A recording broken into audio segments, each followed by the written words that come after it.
கட்டுற கம்பில இருந்து அடிக்கிற ஆணி வரைக்கும் எல்லாம் குவாலிட்டியா இருக்கணும்ல. பிரகாஷ் போன்றவர்களுக்காகவே ஜிபிஆரின் டிஎம்டி கம்பிகள். மதுரை மாவட்டம் முசலம்பட்டி சுற்றுவட்டார பகுதிகளில் பெய்த கனமழையால் நூற்றுக்கணக்கான ஏக்கர் நெற்பயிர்கள் சேதமடைந்திருக்கின்றன. கூடுதல் தகவல்களை வழங்க செய்தியாளர் பிரேம்குமார் இணைந்திருக்கிறார். பிரேம்குமார், கோடை காலத்தில் மழை என்பது அனைவரும் எதிர்பார்க்கின்ற ஒன்று. ஆனால் இங்கு பெய்திருக்கின்ற கனமழையின் காரணமாக நெற்பயிர்கள் சேதமடைந்திருக்கின்றன. விவசாயிகள் என்ன சொல்றாங்க? பூங்குழலி, மதுரை மாவட்டம் முசலம்பட்டி அருகே செல்லம்பட்டி பகுதியில கடந்த 2 நாட்களா மிக பலத்த மழை பெய்தது. இதுல அந்த பகுதியில் உள்ள நூற்றுக்கணக்கான ஏக்கர்ல நெற்பயிர்கள் மூழ்கின. அதுக்கு முக்கிய காரணம் பார்த்தோம்னா, அந்த பகுதியில விண்ணகுடின்ற ஒரு ஊர் இருக்கு.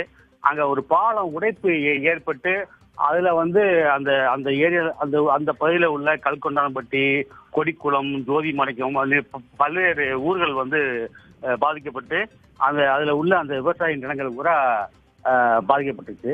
கிட்டத்தட்ட 100க்கும் மேற்பட்ட ஏக்கர் விவசாய நிலங்கள் பாதிக்கப்பட்டுச்சு. அந்த பகுதி விவசாயிகள் என்ன சொல்றாங்கன்னா, கோடை காலத்துல தான் நாங்களே கஷ்டப்பட்டு மிகவும் சிரமப்பட்டு அந்த பயிர்களை வளர்த்தோம். ஆனா இப்ப இந்த மழையில அடித்து ரொம்ப போயிடுச்சு அப்படின்னு சொல்றாங்க. அதனால மாவட்ட நிர்வாகம் உடனடியா அந்த இடத்தை ஆய்வு செய்து எங்களுக்கு உரிய இழப்பீடு கொடுக்கணும்ன்றது இந்த பகுதி விவசாயிகளுடைய எண்ணமா இருக்கு. பூங்குழலி, தகவல்களை வழங்கியமைக்கு நன்றி பிரேம்குமார்.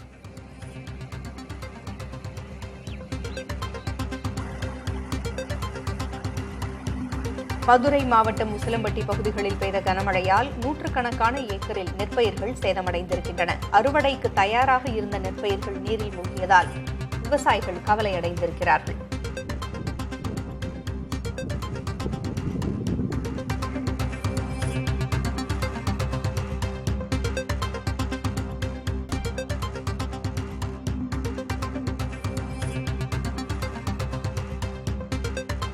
கட்டுற கம்பில இருந்து அடிக்கிற ஆணி வரைக்கும் எல்லாம் குவாலிட்டியா இருக்கணும்ல. பிரகாஷ் போன்றவர்களுக்காகவே ஜிபிஆரின் டிஎம்டி கம்பிகள்.